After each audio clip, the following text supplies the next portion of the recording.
What is going on, everybody? Back on the New England Shakeup, episode 4. It is not just me today. I am joined by one of my good friends, Cam. Cam, what's going on today, man? Not much, just ready to talk about the game. Yeah, so let's get into last Sunday. I wanted to get your perspective on what the Bills didn't do to beat this New England team. Just that last drive really had me just feeling some type of way for Bills fans' defense. They just let Mac Jones kind of part the sea down the middle. Kind of expected more of a rush from the D line in general. Yeah, as far as the Bills D line goes, they obviously had an injury to Milano a few weeks ago, so that's going to take out some of their defense, especially at the linebacker position.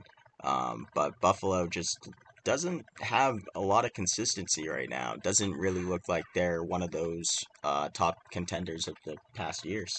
Yeah, I mean, I feel like the best part of their defense right now is their secondaries, which they've had good secondaries for who knows how long, but I feel like the D line with all the injuries, like you said, is just hurting them.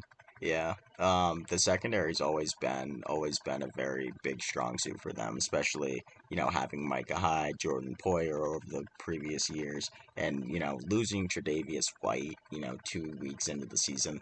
I mean, if any team loses, I mean, New England's knows you lost your top corner. Everybody Oh, knows yeah. what happens when you lose one of your top defensive players, Yeah, especially somebody who's going to lock down a tier one wide receiver. yeah, all it takes is really losing like one cornerback, and then you see how good your second set of guys are. Yeah, the second set of guys is more of like I think there was Christian Benford. Believe he played at Southern Mississippi, and he looked at times like was lost. And something else that I touched on last episode that is very a big thing is that J.C. Jackson's back with the Patriots. And J.C. Jackson, he might have quote unquote allowed 100 yards to Stephon Diggs, but when J.C. Jackson covered him on Sunday, Stephon Diggs, 3 catches, 8 yards. Yeah, Telltale sign. yeah. Telltale sign. I know. I was wondering how they were gonna replace Gonzo when he got hurt, Yeah, but I mean, picking up J.C. Jackson was kind of the perfect replacement because he yeah, already knows the defense and everything. yeah. And, over the last, I think, few years playing in LA, he kind of just didn't fit that defensive Oh yeah, scheme. no, definitely. And now with him being back in Belichick's system, he could be an all pro Yeah, again. It he could could get. happen. Yeah, he could get back to his old form definitely. And I think a lot of like things that we learned just about like Sunday's games in general is like it really is any given Sunday in this league. Oh Any yeah, team can beat anyone at any given time, and that's what I love personally about the yeah, NFL. You can have a 1-11 team that has more heart than a team that's 10-2. yeah, And that's at times it looks like you know a team looks good on paper, but it always has to be a product on the field. And when teams like, a New England and a Carolina and teams like that this year, maybe a Chicago for that matter, beating Vegas with Tyson Bagent at quarterback, an undrafted rookie, played Division II football and balled out. yeah. What a story too. Yeah, And I just think that going forward with the NFL, like it's looking like this might be a two-person race when I talk about the AFC and when oh I yeah. talk about the NFC. We got news yesterday that Brock Purdy is in concussion protocol. So they are expected to start Sam Darnold at quarterback this week against Cincinnati. What do you think about that? That's a tough blow for them. But I don't know. I think everyone's put like Brock Purdy on kind of a pedestal, and you see how good the offense was, and not to pick hairs with the Chiefs, but Alex Smith had that same Chiefs team to a degree with like 9 or 10 wins that Mahomes has. Yeah. So I think it's a lot that they have a stacked offense, but we'll see what Sam Darnold does with it. Yeah. Sam Darnold, obviously, kind of the same, kind of similar story to Zach Wilson, number 2 pick, Yeah, going to New York, just didn't work out. Zach Wilson obviously has been playing a little bit better yeah, now, But Sam Darnold, I think, is one of those quarterbacks where he's kind of like a Nick Foles esque or Mhm. like, a Josh Dobbs esque, where, he may not throw for 40 touchdowns a year, but he's going to have productive numbers enough to be a starter. Yeah. And in Um, general, I mean, other than that one Patriots game that everyone jokes about, yeah, he was seeing ghosts. He's usually really good at like protecting the ball and not just throwing it away like yeah, most quarterbacks. yeah. And going forward on the New England shakeup, it looks like, with all of the turmoil in the Patriots and, Yeah, with the Bruins last year and yeah. with the Celtics, they came up one win short last year. Jason Tatum looked like an animal last Oh night. yeah, Um, I believe he had 34 yeah. on He looked opening really night. good. Yeah. And I'm gonna say something though. I said the other day, can't Tatum can't be the only one, and Oh that's yeah, what no. I'm afraid of. Yeah. He needs to look forward to distributing the ball a little bit more. If you think Jason Tatum's going to come out here and score 35 points a game, you're out of your damn Well, mind. yeah, especially in the play when the playoffs come, they can start to really like game plan hard for what he's gonna do, and you see that. I mean, not that him and Jalen Brown don't do well in the playoffs in Right. general, but they definitely do each have a stinker in a 7 game series every time. Yeah, they do. And, obviously you look at game 7 last year and you say, okay, Tatum rolled his ankle in the first quarter, Yeah. how many times is that going to happen where, your top players Yes. limited to a degree in a Mm. game like that? But also, there was a huge debut last night. There was a huge debut in the NBA last night. Oh yeah. Victor Hmm. Wembanyama Yeah. is here, ladies and I know, gentlemen. and the Spurs are playing big ball instead of small ball, starting SoCan at point guard, six Yeah, foot eight, yeah, smallest guy in the lineup, 6'5". yeah, yeah.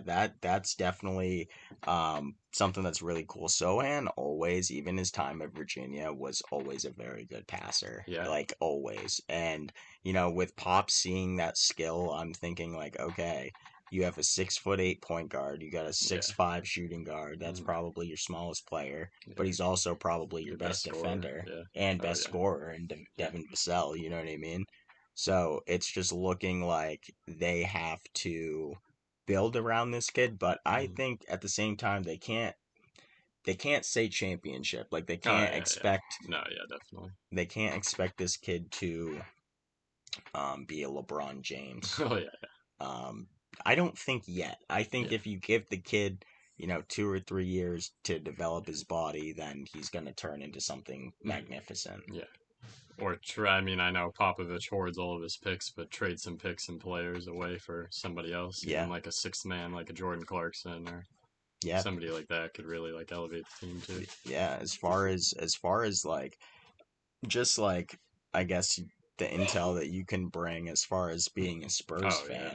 fan. What did you think of his performance last night? I mean, it was really good. I mean, of course, everyone expects him to put up a certain amount of stats, Right. which it's just kind of unrealistic. But I mean, all the starters played pretty well. They all had double-digit points from what I remember. Maybe not Zach Collins, but I think they just need like another piece. Like there were rumors that they were going to trade for like Bradley B. I mean, I know that already fell through because he Right. went to Phoenix, but there, I think like one scoring piece, even maybe DeMar DeRozan back for Right. bench players and a pick away from being like contenders. I feel like. Yeah. And I also want to get your take on what you think like a team. I mean, a team like an Oklahoma City Thunder or Mhm. like a Minnesota Timberwolves. Where do you see them going this year?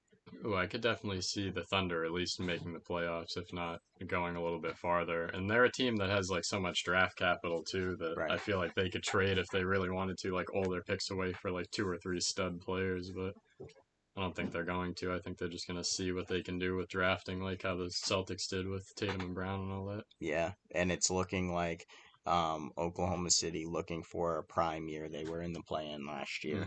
Hmm. Every young team, when they get to the play-in or they get somewhere Yeah. close to the playoffs, they want to build off of that. Hmm. And Yeah, like the now, Kings yeah, the year like the before. Kings. That's Yeah, how I see the exactly. Thunder this year, honestly. And like a team like Minnesota, what do they do? Where do you go? I mean, there was talks of them trading Carl Anthony Towns to New York in the offseason. So Did you see the exact trade that they were going to get for that? I didn't see it, but So the rumor I saw was Julius Randle, R.J. Barrett, somebody else, and picks for Cat. Which there's no way you don't do that if you're the yeah, Minnesota Timberwolves. right, But exactly. then if you're the Knicks on the other end, you just traded your two best players and your picks away for Carl one Anthony person. Towns, So yeah. And Carl Anthony Towns, obviously, a one of the beast of a player. Yeah. yeah, and one of the best big man shooters in the Yeah. league, obviously, winning a 3-point contest. I Yeah. think that might have been even last year or the year Yeah. before that. Yeah. Which Um, is crazy for a big man. yeah, but honestly, I don't think if the Knicks were to give up that much, Mm-hmm. um, that it would lead to something, successful. You have Brunson, who Yeah. is obviously played very well last year, but you can't expect Carl Anthony Towns to be your second scorer. No. Yeah. Exactly. I don't think Carl Anthony Towns is one of those players where you can rely on him to be a second scorer on a Mm-hmm. championship team. I Yeah. think he's more of like a Kevin Love on a Mm-hmm. Cleveland Cavaliers type of team Yeah. from a few years ago. A third scorer who may give you 30 one night, Mm-hmm. but could get you 10 and 10 Yeah. all night, and Yeah. it He could does help what the you. team needs. Yeah. Um, but going forward, I think let's more deep dive into just a few more teams in the Okay. Western Conference. Dallas Mavericks played, they played okay last night. I Yeah. wouldn't say that that was a great performance by them. Yeah, and I don't think that's going to be something they're going to be able to consistently put up. Like No, Kyrie looked amazing last night, yeah, but uh, with just like a little bit of his inconsistency, at yeah, least last year too. Like Mavs should have easily been in for playoffs and gone far with Doncic. yeah. The best ability is availability at Yeah, that point, and no, exactly. Dallas needs to figure out, paying Kyrie all that money in the offseason. He's got to show up. He Yeah, can't be injured. He can't be a 20-point per game scorer. yeah, Kyrie Irving, in my eyes, is a superstar in no, this yeah, league. He needs to easily score 30 points a game for them to even be relevant in the no, yeah, Western definitely. Conference. As far as Dallas goes, their ceiling is as far as those two are going to take them. No, yeah, exactly. And Doncic can will as much as he wants, but even like historically, like John Stockton couldn't will Utah to anything. So Right. But there was it's more than also just one player. there was also a guy named Michael Jordan who had Oh a yeah, lot who had a yeah. lot who had a lot to say to John Stockton at that point in time. But just another team. I mean, I think it would be wrong if we didn't mention them. Mhm. Golden State Warriors, Steph Curry. They locked their lineup in already. I think it's just about staying healthy for them. Like a lot of the Western teams, I feel like they could move pieces around or do something, but I feel like the Warriors are as locked in with their roster as they can get, which I'd be happy if I was them going Yeah, into this season. Yeah, I mean, you look at the roster, you see Draymond Green probably won't play for the first month. Okay, Hmm. so what do you say? Okay, well, Jonathan Kaminga has to step up. He was the seventh pick in the draft a few years back and needs to step up, and he Yeah, needs to step into a role of, that 12 point per game, 15-point per game scorer off of their bench. yeah, and he could make himself their next guy too. If And they rotate like big men yeah, through, that's something where the big men are kind of like you can just rotate idolized. whatever. Yeah, Yeah, yeah.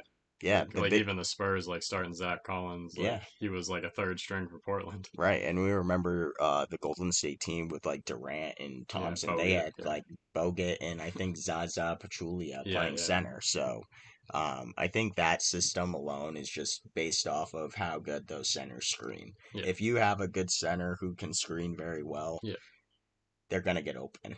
yeah, And if you let definitely. them get open more than 5 to 7 times a game, they're gonna hit a three in your face, and then they're just gonna laugh and Oracle's gonna go crazy. And I'm sorry, I cannot see Steph Curry win another ring in my lifetime. I can't let it happen. Yeah, um Us New England fans, we kind of need Jason Tatum to get stop that that. Yeah, ring, yeah. and I think it would only be right if it is Giannis and the Bucks Hmm. against Boston in the Eastern Conference Finals. Now I'm gonna say it now. I don't think Boston will get home court. Hmm. I think Milwaukee will establish home court in that series. Yeah. The difference is can Giannis and Dame come into Boston and win? Hmm. Giannis has done it before. Either way, just not that preseason's Right. reflection of the actual season. But I feel like if the Celtics tighten up, like you have like Derek White and some of those guys that just annoy point guards, I feel like they could really shut Dame down. But then again, Paul George also thought he was shutting Dame down, so Yeah. you don't really know until you're in the thick of it. But Yeah. You don't know until they're there. And let me just look up really quick when their first game is for like when they play this year. yeah, Um, just give me 1 second, everybody.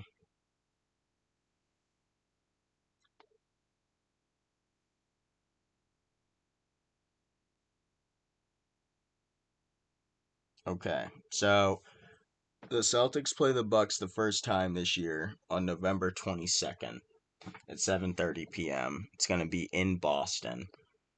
So, we'll get our first look at that. I think this team is going to be able to stand pat on Giannis and the Bucks. I don't oh yeah, think that you bring a Porzingis in and let a Marcus Smart go mm, unless you know something already. yeah, And I don't, me personally, watching last night's game, they missed Marcus at times, but it doesn't seem like they're missing him too much yet. oh And yeah, I know it's only the first game of the year, yeah, but Drew Holiday is a great defender. oh yeah, and Like, yeah, almost as good, if not as good. yeah, and his ability to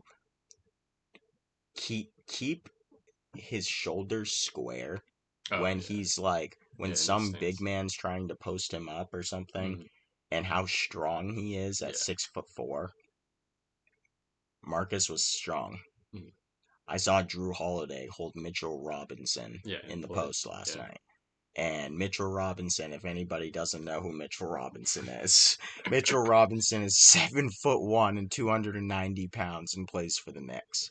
And that was just for me. I thought of it and I said, wow, Brad Stevens really probably got the best team oh yeah. that we've had in 20 years. Well, yeah, having like guards or like small forwards that can guard like that. Like when Right. I saw a year or two ago, I went to a Spurs game where they played the Mavericks, Yeah. and Popovich for some reason had Keldon Johnson on Boban. So he's Oh, 6'5" on somebody that's at least 7'5" or right. however tall he is. But Keldon Johnson was pushing him out of the paint the whole time. That makes sense. That makes sense. But let's get into off of the NBA and off of that Yeah, topic. Let's really deep dive into Thursday night tonight and sure. really like we really have to start thinking about like is Josh Allen really an elite quarterback anymore? Like is he really in that conversation of like if you really had to tell me right now if you had to pick five quarterbacks you're putting Josh Allen in that realm? I don't know. It's tough. I feel like the first couple games definitely, and now we're starting to see a little bit of inconsistency, a little bit of some injuries happening for the Bills, and it's looking a little tough. We'll see if Diggs goes down Yeah. later, if Yeah. how good of a QB he really is. I guess Yeah. not And that it's the receivers make the quarterbacks or right. anything. It's the other way around, but still, it's Definitely a definitely a tale buddy to buddy. tell. Yeah. Yeah. As far as like Stephon Diggs and like what he's done for that team ever since he came over there from Minnesota, that team has been rejuvenated. Oh That yeah, team has definitely. been a playoff caliber team. But at the same time, we both know this. Stephon Diggs wasn't happy in the offseason. Oh yeah. He was not happy with Josh Allen in that playoff game against Cincinnati last year. He was not happy with how he played against New York in the opening week, throwing three interceptions. Obviously, the New York Jets defense is elite. They made Jalen Hurts throw three interceptions and fumble. Mm, They made Patrick Mahomes throw two interceptions when yeah. they played him. They make quarterbacks make mistakes, and it's Yeah. just plain and simple. But getting into tonight's game, who do you think is going to be the impact player of the game? I'm gonna pick an offensive player for the Buccaneers. I'm gonna go with Mike Evans for the impact player of the game Mike Evans. for offense. I can see Mike Evans going for a lot of yardage Yeah. tonight. I can. With Benford, obviously, I mean, not to put any hate on Mike Gesicki, but Mike Gesicki is not as fast as Mike Oh Evans. yeah, not even close. And if Christian Benford, if you're listening to this, you need to lock your guy up tonight. You need to watch 13 every place that he's going, because if not, If Baker Mayfield gets time to throw and Mike Evans doesn't give a damn, he's Mm, gonna go up and get it. yeah. He's 6'5". He's had 5 straight 1,000 yard seasons for a reason. He's an animal. I could absolutely see him being the impact player of the game tonight, but I have to go a different direction because this is a podcast and we have to have disagreements at some point in time, right? My impact player of the game tonight is going to be James Cook because this is what I'm going to say. Buccaneers against the rush this year, against the run, they're 27th. Oh yeah. They're 27th against the run. They're allowing 114 yards per game on the ground. I think James Cook has a 100-yard game tonight. I think the game is going to come down to a field goal, though. Mm-hmm. 17-14. 17-14. Yeah. And I think it's going to be one of those games where Josh Allen is going to get hit a lot. Oh yeah, definitely. And if he gets hit a lot, then it's just going to be a telltale sign on, how healthy is he? Yeah. Last year with the elbow, didn't really let it heal. Mm. There's reports tonight that he's actually going to be wearing a brace on his elbow. Oh, and some of the Buccaneers players love a late hit too on a Yep, QB that they know is injured. So right, Josh exactly. Allen better be looking over his shoulder every play. Yeah, yeah, and obviously, with the Buffalo Bills, a few of their offensive linemen out. Mitch Morse, the center, is out tonight, so Oh that yeah, that's that's gonna gonna be huge. that's going to pay dividends as far as, you have a defensive tackle that is 380 pounds and literally looks like a refrigerator in Yeah, Vita yeah, Vea. Um, they're going to get a rush. And Shaquille Barrett coming off the edge. Luckily, you have Deion Dawkins tonight. Luckily, you mm, have your left tackle in there for Josh Allen's sake. yeah. But who's to say if Shaq Barrett doesn't want to go to his side to rush the passer? Oh yeah, And people know this. Todd Bowles is one of the best at blitzing in this league defensively. He's always been a great defensive coordinator, even going back to his times with the Jets in that time. And it looks like this game either is going to come down to the wire or it's going to be a game that Josh Allen is yet again saying, it's all my fault. yeah. I'm just surprised at how big the difference is for Yeah. how many people think the Bills are gonna win compared to Yeah, the let's Buccaneers, especially with how close their records are. yeah, it's You'd think that the Bills were undefeated going into this game. right. It's a 89% chance for Yeah, Buffalo to win tonight. I mean, I understand it's in Buffalo. I yeah. mean, we both No, yeah, understand home that. field advantage. I definitely would think majority, at Right. least like 60 to 75%. Right, But but I think 89 is a little yeah, insulting. yeah, And like we said a few minutes ago, it is any given Sunday in this league. yeah, And Buffalo, they need a rebound win, dude, and they have to do it in 4 days. That's a tall task. You had a yeah. lot to correct on Sunday. Hmm. I mean, Bill Belichick literally made Josh Allen look like Jamarcus Russell. Yeah, And who's to say that that hasn't happened before? I mean, we've seen, like I said, with the Jets defense this year, but like Bill Belichick always has a way to yeah. get to Josh Allen, and Hmm. it seems like every year Bills haven't beat the Patriots like 2 straight times in a year since 2016. So that's 7 years basically that Yeah. they've split games every time. Either if it was winning at the opposing place, not winning at the opposing place. But last Hmm. year we remember obviously after DeMar Hamlin happened, Oh yeah, Naheem Hines running that kick back like yeah. 102 I know. yards to That start was the just game. yeah. When the Patriots were one win away from getting into the playoffs I last know year. what a way to. um Yeah. that was the worst way to end in fashion, and it just, me as an Eagles fan, um Super Bowl was hard, man. Yeah.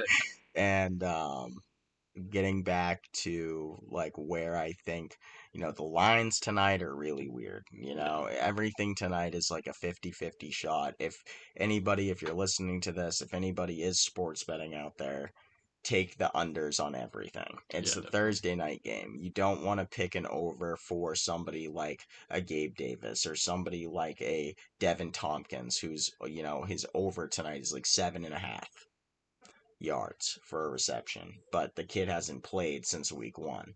So Yeah, it's like you're expecting somebody who hasn't played in a month and a half yeah, to to get a put up catch. stats like that. Yeah, Yeah, so it's just hard. But um, I think this is going to wrap up episode 4 of sweet. the New England Shakeup. Cam, it was awesome for you to come and join the podcast for the first time, but Yeah, you are thanks for going to having be me on. back, Oh yeah, and that's it. sweet. Alrighty, guys. Peace out.